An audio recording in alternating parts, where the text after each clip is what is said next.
stepping up to hit this 45. Very little breeze around today. It's a very calm evening.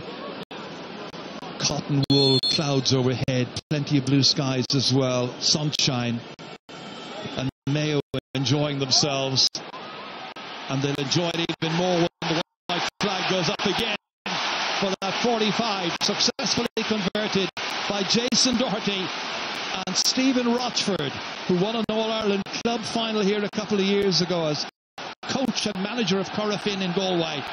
His native Mayo are within touching distance of getting back into the All-Ireland football final. Yeah, we've often said Mayo needs more support up front. Aidan O'Shea, Killian O'Connor, but certainly Jason Doherty has grown in stature all the time. This is out here as far as Barry John Keane. If he can get a few scores, you never know. He's got pace, he's got in, he's had a go, and he's just missed it. So dangerous. Oh, there's danger signs all over the place there. Well done by Barry John Keane. It could have dropped into the net, just slid by the post. Ooh, I'd imagine quite a few Mayo hearts were missing heartbeats there with that particular one. Yeah, there's a man down injured for Kerry right now. Well, the Mayo fans who are here in huge numbers once again today in a crowd of over 53,000. We know there are accolades given out and prizes given out for everything and anything. This is that second yellow card that was picked up by Peter Crowley, and that was the reason he got a red card and misses the rest of the match. But the Mayo fans right now, I think they can console themselves with the fact that from their point of view, their support has been worthwhile from the very beginning of the championship, and they deserve, I think, accolade and prizes for the manner in which they've supported their team everywhere and anywhere. And on comes big Anthony Marr. It's a blood sub. On for Jack Barry. Some opportunity now. So he's a temporary substitution as such. Yeah, some opportunity for these players. They'll never get a better one. A man advantage coming to the last couple of minutes, 5 points up. Everything is in their favour. And here comes Cohen. Stephen Cohen laying it off. Kicked in here by Kevin McLaughlin. Deadly finish again from McLaughlin. A point in each half. There's no stopping Mayo today. Yeah, great play again by Andy Moore, and got the ball in possession. Knew the right decision, Kevin McLaughlin, and a nice finish off his left foot. They may have had blind spots about Kerry teams in the past, but this Mayo side has matured brilliantly over this championship. Remember last year they were within a point of Dublin after the replay.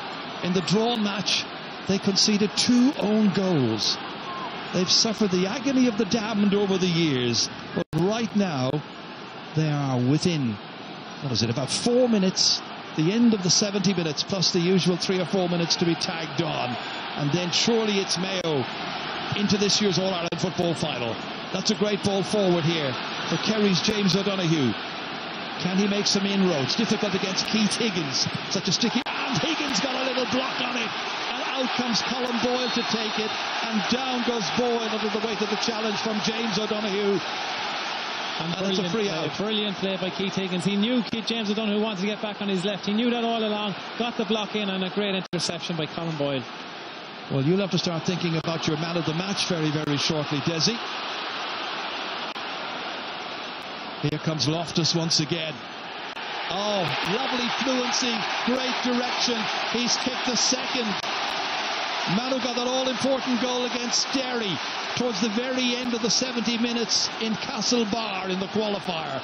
That kept their championship alive at a stage when Derry looked as though they were going to lower Mayo's colours. Good catch in the middle of the park by Anthony Marr, but it's only delaying the inevitable, it would appear. 2:15 to 14 points. It's looking like quite a victory for Mayo.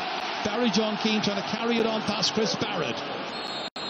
And he's got to be brought back onto the 20-metre line for the resultant free kick. Yeah, great play there. You've seen it all came from the Keith Higgins block. Quick transition, but Mayo players are growing in confidence since they've come to Croke Park. They've been a new team since the replay against Roscommon, and it is an excellent performance again today. The free taker here is Paul Gainey. He's got 7 points today.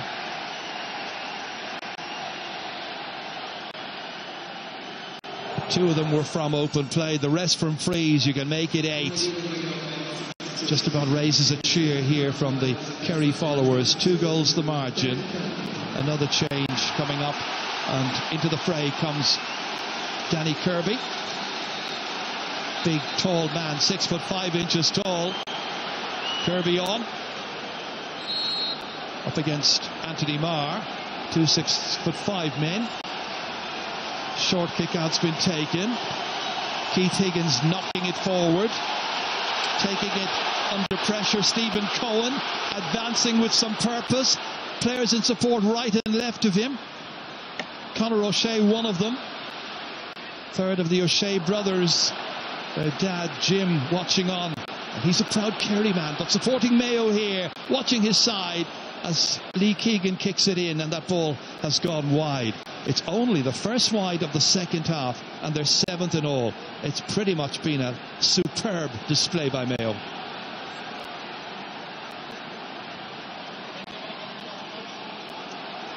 We're going to have another few minutes to add on here, because we're now of the opinion, we're now hearing that it'll be 5 minutes of additional time.